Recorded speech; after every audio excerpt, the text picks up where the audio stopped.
David, dito kami ngayon sa Tandag kasi namatay yung ninang namin, no? Si Ninang Titing Tamyok yan. Ito yung mga kasamahan namin sa mga Guy community dito sa Southern Baptist. Ito sila, oh. Mga handumanan ito sa isa kaawit. Ito si Helen, oh. Kumakain ng tanghalian sa mga kabilado.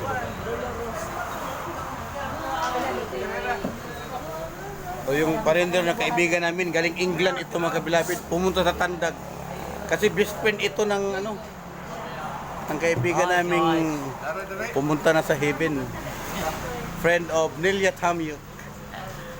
Yes, Si Brother Steve South. very many years. 2012,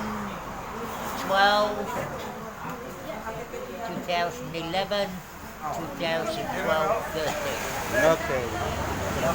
And then when I came Mga bating, dito mga Bapmen ito. Si Brad John, Brad Lito, si Brad Arman, mga kabilapid, ang sa misis niya. Oh. Sa loob, doon yung kapatid namin na kinuha na ng Panginoon, si Sister Nelia Tamyok, yun mga kabilapid.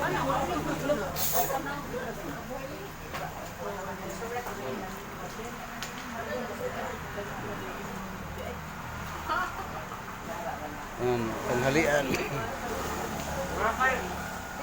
Ito mga kabilabid, oh. Mga young people na naman dito. Young people. Si Lawrence ng mga Goy. Si B-Boy. New Generation Parister ito mga kabilabid, oh. Si Christian. Si Opit, oh. Parang si Bong Rebilla mga kabilapid, ha? Talo lang sa eleksyon. Ha? Ano? Ano ba? Ang driver ba? Ang tagaan na. Oh, si Kyla, yung muse nila. Okay. Yung mga kabilabid, oh. Dito, banda ay mga young people. Diyan, WMU. Diyan ay Bapmen.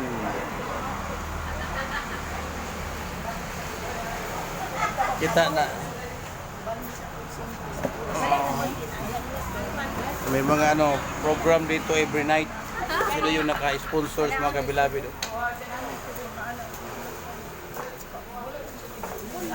Kami naman ay nasa May 23. O pinakababa. Yung MCCSB, mga Guy community of Southern Baptist. Okay.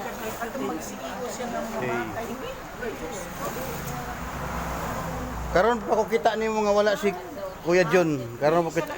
Di man mo pwede magbulag, ha? Nag-hits ra ko sa kaning kanang. Wa, galagi. Samot na mag-uban unta mo. Siya ang pag-uban na ako ra may naka-ipisipya siya na may Mo.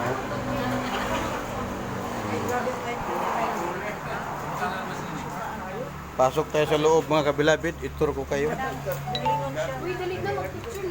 Madi, asang ilang mga toothpick na ginam. Ito yung kapatid, mga kabilabid, yung kapatid ni Ninang. Ni Ninang Nining, yung kapatid ni Ninang na kinuha na ni Lord. Pupuntahan natin, itur ko kayo mga kabilabid dito.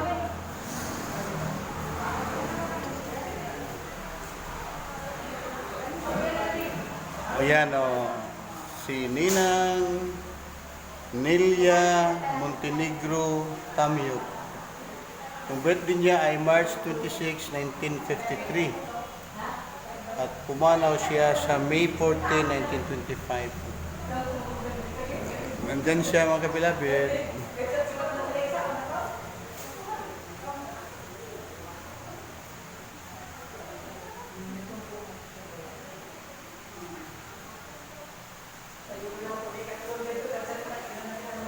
Okay, bye-bye na mga kabilabid. Bye-bye. At I love you sa inyong lahat.